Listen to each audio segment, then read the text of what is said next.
Facebook. Hi, friends. Hi, fans. It's nice to see you today. I thought I would switch up the background. Maybe, I don't know. I'm feeling antsy, fidgety, and just a little bit cranky. And so I thought I would stand and do something a little bit different. But I can tell that it's making this screen move in a really weird way. So I'm going to try and move slowly so that you don't get a lot of, I feel like the Flash. It's awesome. Okay. I went and saw Justice League. Y'all, if you haven't seen it, I highly recommend it. It's delicious. Wonder Woman, you just can't get enough Wonder Woman. She's just true to my heart in all the ways. So I have been really reflecting a lot about the state of the world. We drove to San Francisco for our annual yearly trip to go see my best friend, Matthew Dankla, my best gay, where we always collect unicorn paraphernalia and whatnot. And so I had a total of like 18 hours in the car, and I was being really reflective. I don't know if you caught my Facebook Live on Friday. I felt a little reflective. I was feeling really reflective from the 9 hours driving home. And so when I got home, I decided to go look for my journal from last year. And when I say my journal, I really want you to know that my journal is not like one of those things where I sit down and go, "Dear Diary." Like it looks like this is for 2 years. So this is like my pretty journal from a couple years. It started in 2015, mid 2015. I didn't ever keep it. It gets things put in it that mean a lot to me from those moments. And I didn't used to keep a journal until 2010, when I went through this really gnarly divorce, and I started writing in it every day just to get all my stuff out. And now I don't write in it every day, but I write in it when things strike me or when something happens that really moves me. And I want to read to you all. I did a blog last year after the election called "I'm Really Angry at America." And I didn't write it until actually it was on November 30th that I wrote one that I posted. But I wanted to read to you all what I wrote on the 19th of November of 2016. And it goes a little something like this. I am broken. I am on fire. I am shriveled. I am revolutionary. I am devastated. I am triggered, charred, broken, silent, shamed, saddened, heartbroken, shocked, disgusted, scared, horrified, traumatized. I am desperately seeking solace in a world that has been torn apart. I look at every person on the street and want to ask them what part they played in electing a fascist tyrant to power. I want to lash out, kick, claw, beat, and rail on every single person who has betrayed my own freedoms. I was going to say that our forefathers would despise this bastardization of our democracy, and then I remembered they are as racist and sexist as our new leader. I want to sit down with Hillary Clinton over a cup of tea and ask her to make me feel better. I want my leader to tell me what to do, and yet I can't get through her words without turning them off. I am so devastated at this loss. I want this anger to go away. This isn't productive. It changes nothing. It just keeps me stuck. I want that fiery, badass, wise woman in me to rise from the ashes, to do something big and radical and crazy. And yet, there she sits waiting, wings wrapped around my body, shrouding me from the sledgehammer of hate and total annihilation. I am fighting against the survivor's guilt that is threatening to creep in. I can pass, I am white, How do I inspire and lead and take up my banner when all I want to do is hang my head in abject disbelief that this nation chose fascism over prosperity, despair over hope? Hi, Jim Kelly.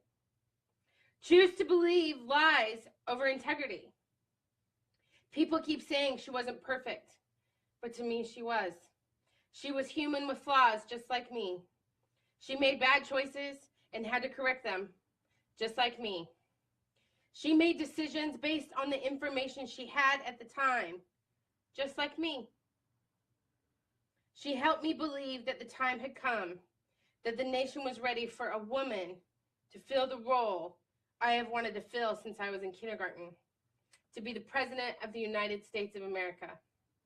And now we have a rapist and his prisoner in the White House, except not really, because they were freezing to live there. We have people who can't get security clearance because of their business dealings. I'm angry. And so it went. And that was my writing on the 19th of November, when I could finally get up and write.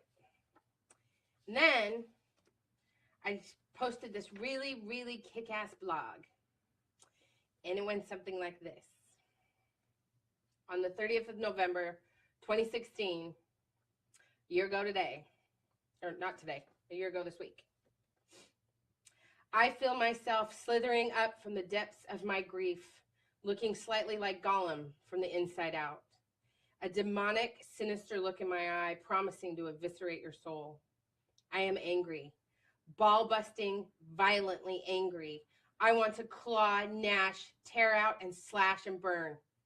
I want to beat and maim and thrash and break and cut and fillet your soul from the inside out.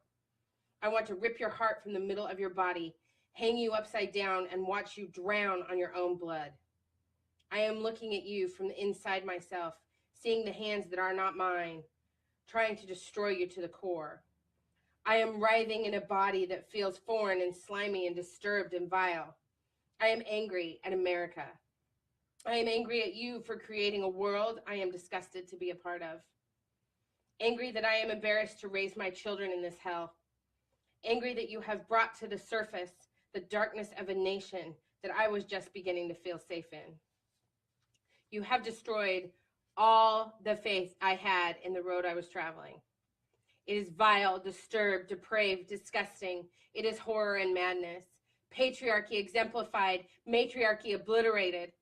Gross, gagging bile of filth running through my maimed and broken fingers, dripping like green snot onto a burned out, decimated Mother Earth.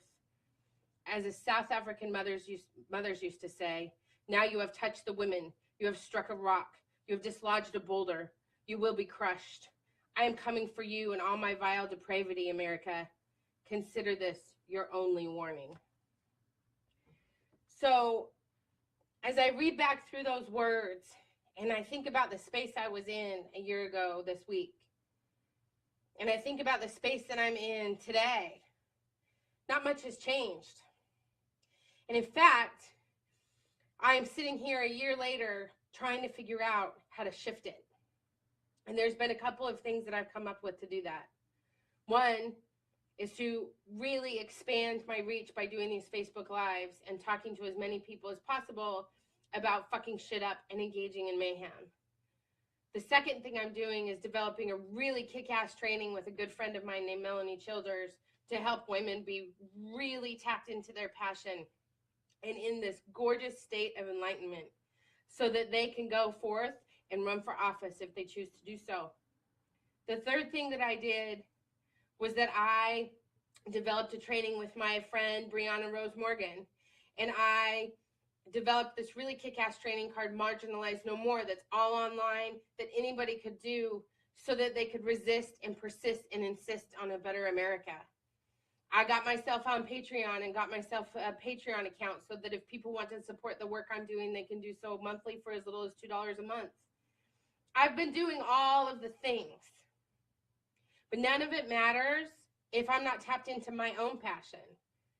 And right now, my own passion is telling me to be angry and to be in this space of passionate anger and to really express how I'm feeling about what's happening in America. And so my goal this week and my Monday Mayhem is to really tap into that anger and not try and shove it away, but write it out and talk about it and connect with my friends and my family about it, and really figure out what the next steps are for me moving forward with all of the creation that I'm bringing forward into the universe. So as usual, I want to end with this. If there is one thing you can do this week, what is it? If there is one thing that lights you up this week, what can you do to foster it? If there is one thing you can do this week that makes you feel joy or anger or production or passion, do that one thing. And just remember that as you look forward into this week and you're looking forward into December, because December comes this weekend, that we have a lot of work to do. This road is not, we're not done. And we got a lot of stuff that we have to keep carrying on. And we need to resist and persist and insist on a better America. Because that is the world that I want to live in. A world where I'm not ashamed to walk out the door. A world where I feel excited about what me and my family and my friends are doing to change systems and change the world. So if you want to follow me on Facebook or Instagram or Twitter, you know the handle is birdgirl1001. If you want to become a supporter of mine on Patreon for as little as $2 a month, you can do that at patreon.com at birdgirl1001. And as always, you can go over and hop over onto the Bird Girl Industries website at www.birdgirlindustries.com and check out some of the madness and mayhem that's happening over there. And if you're on the East Coast and you live anywhere near Massachusetts, I'm doing a Passion Fanning the Flames training on January 17th. It's a breakfast training, and we're going to feed you yummy food, and we're going to really tap into our passion to engage in acts of change in our communities. And I hope you'll join me then. Until Friday, have a super mayhem-filled week. Go stir some shit up, y'all. Peace.